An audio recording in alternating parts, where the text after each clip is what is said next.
تلاوت ترجمانی کے پروگرام کا آغاز ہوگا. ایک 4 منٹ کا ٹائم ہے سر اور 3 منٹ انشاءاللہ. تب تک کے لیے میں خالد حسین خیسری صاحب سے گزارش کرتا ہوں کہ آئٹا کے ڈیجیٹل ویڈیوز کے سلسلے میں کچھ گفتگو کریں سر. جی محترم، السلام علیکم رحمۃ اللہ. جی سر.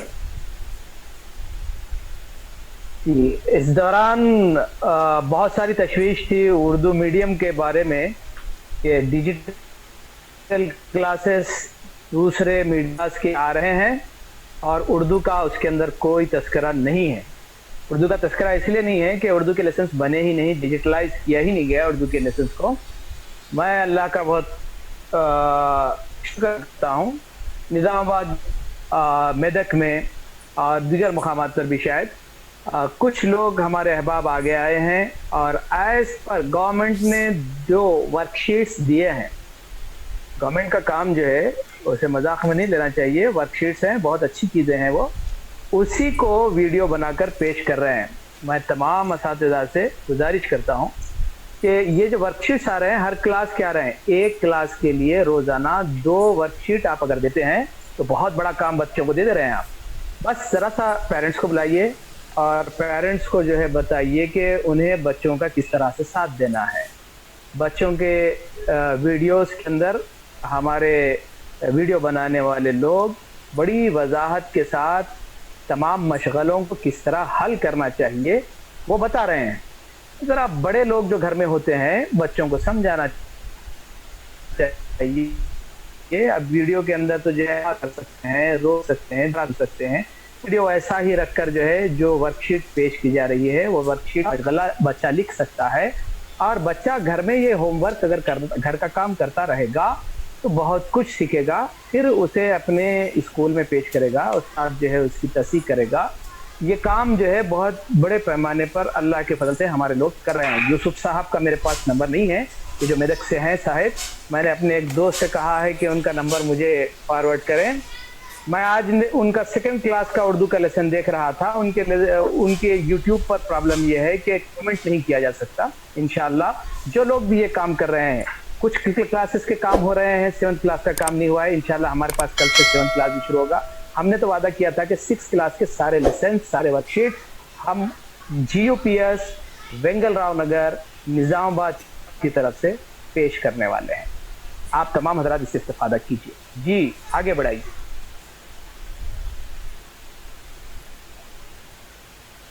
جزاک اللہ سر. سر اب ہمارا ٹائم ہو چکا ہے سر. میں خالد حسین خیسری صاحب سے گزارش کرتا ہوں کہ آج کے ہمارے سیشن کے ترجمانی کیسے سیشن کا آغاز کریں. اس سے پہلے سر میں سارے پارٹیسپینٹ کا خوش آمدید کے ساتھ آج کے جو سیشن ہیں اس کے بارے میں آپ کے سامنے کچھ چیزیں رکھوں. آج ایم اے جلیل صاحب سیکریٹری آئٹا چیپٹر نمبر 13، 14، 15 کے بارے میں آپ کے سامنے آج رکھیں گے. اس کے بعد محمد عبدالحنان وائس پریزیڈنٹ آئٹا ورنگل چیپٹر 16، 17، 18 اور 19 جو بھی ہے اس کے بارے میں آپ کے سامنے رکھیں گے. اس کے بعد M A Mujeeb review committee convener, state convener آئٹا تلنگانہ، چیپٹر نمبر 22، 23، 24 اس پر اپنی تفصیل سے یہ لوگ بحث کریں گے انشاءاللہ. ایک اور مقرر ہیں لیکن اگر ہو سکتا ہے وہ جین ہو یا نہیں ہو، لیکن یہ لوگ 20-20 منٹ کے لیے آپ کے سامنے تفصیل سے رکھیں گے. اس کا پورا سم اپ سیشن انشاءاللہ کل تفصیل سے سم اپ سیشن ہوگا. جزاک اللہ. میں خالد حسین خیسری صاحب سے گزارش کرتا ہوں کہ تلاوت ترجمانی سے آج کے پروگرام کا آغاز کریں. جی ترجمانی بھی ہونی چاہیے. نہیں جی نہیں ترجمانی کے لیے میں تیار نہیں ہوں، اس لیے جی سر. جی ٹھیک ہے. اعوذ باللہ من الشیطان الرجیم، بسم اللہ الرحمن الرحیم. قل اللہم مالک الملک تؤتی الملک من تشاء وتنزع الملک ممن تشاء وتعز من تشاء وتذل من تشاء بیدک الخیر انک علی کل شیء قدیر. آمنت باللہ صدق اللہ المولانا العظیم. الحمدللہ. سیشن کا آغاز کیا جائے. جزاک اللہ سر. میں سب سے پہلے محمد عبد الجلیل سیکرٹری ایٹا عادل آباد سے گزارش کرتا ہوں کہ وہ اپنا مائک انمیوٹ کیے اور چیپٹر نمبر 13, 14 اور 15 پر تفصیل سے اس ہمارے پالیسی میں کیا ہے اس بارے میں ہم یہ سیشن رکھے ہیں انشاءاللہ اس کے اندر تفصیل سے ذکر ہوگا. سر محمد عبد الجلیل صاحب عادل آباد سے. الحمدللہ رب العالمین والصلاة والسلام علی رسول کریم. رب اشرح لی صدری ویسر لی امری واحلل عقدۃ من لسانی یفقہوا قولی. السلام علیکم ورحمۃ اللہ وبرکاتہ. میری آواز پہنچ رہی ہے؟ میری آواز آ رہی ہے؟ ہاں سر آ رہی ہے سر. جی جزاک اللہ. کل الحمدللہ ہم نے چیپٹر نمبر 12 تک مکمل کیا تھا اور ہم نے ہائر ایجوکیشن NEP 2020 میں جو ہائر ایجوکیشن کے چیپٹرز ہیں اس میں ہم نے شروعات لے لی ہے اور اسی سے متعلق میرے جو چیپٹرز ہیں وہ چیپٹر نمبر 13, 14 اینڈ 15 ہے. آئیے ون بائی ون ہم دیکھتے ہیں کہ ان چیپٹرز میں NEP 2020 کیا کہتی ہے. سب سے پہلے چیپٹر نمبر 13 جس بات کا تذکرہ کرتا ہے وہ motivated, energised and capable faculty کی بات کرتا ہے. ہائر ایجوکیشنل انسٹیٹیوشنز کی یہاں پر بات کی جا رہی ہے. پہلی ہی لائن میں NEP 2020 اس بات کو کنفیس کرتا ہے, قبول کرتا ہے کہ HEIS کی کامیابی کے پیچھے 2 راز ہیں, 2 فیکٹرز ہیں. اس میں سب سے پہلا فیکٹر جو ہے کوالٹی آف فیکلٹی. ٹیچرز کا یا فیکلٹی کا جو معیار ہے وہ پہلا فیکٹر ہے جو HEIS کی کامیابی کے پیچھے ایک فیکٹر ہے. دوسرا جو فیکٹر اس میں بیان کیا جا رہا ہے NEP 2020 میں وہ فیکلٹی کا انگیجمنٹ. تو 2 چیزیں یہاں پر لازمی ہیں, ایک فیکلٹی کا معیاری ہونا اور دوسرا جو ہے اس معیار کے مطابق ان کی جو انگیجمنٹ, ان سے جو استفادہ ہونا ہے, بھرپور استفادہ ہونا ہے, اس کی یہاں پر بات کی جا رہی.